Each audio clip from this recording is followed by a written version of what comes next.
Next, in the totally useless raw airflow naked fan test, as it were, I have one of my canisters, a Hoover TurboPOWER 5000, otherwise known as a S3612. I've taken all the bags and filters out, and I'm running it in original factory condition, meaning that I have not plugged these little holes right here on either side.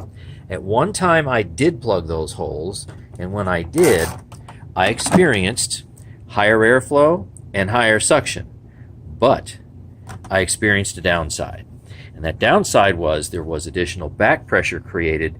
This little bag check indicator right here actually started to move slightly into the orange, even if I didn't have any bags or I didn't have any dirt in the bag. Totally clean bag, and it had a little bit of back pressure, and I could hear the motor actually spinning up in RPM just a little bit. So I unsealed those, and I have it in original factory condition.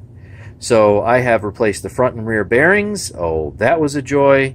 And I put way too much money into this thing, but let's see how much raw fan airflow this thing can actually get. To measure this well, I need to use this little PVC adapter.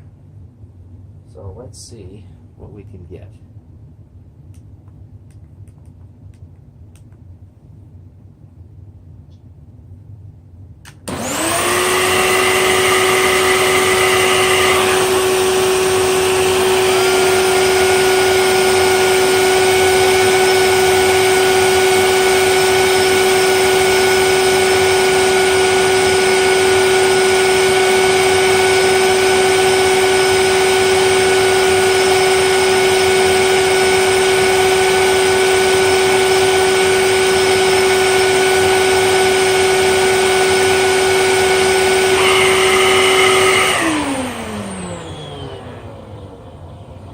Okay, 4213 conversion factor.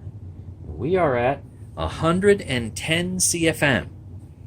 So this is going to start out at 110 CFM, and then you put the bags in, and you put the hose on, and everything else, and airflow losses start from there. All right, so that's pretty interesting, and I think that machine is a 2003, if I'm remembering right. Hoover TurboPOWER 5000. 110 CFM. Thanks for watching. Stay tuned for more.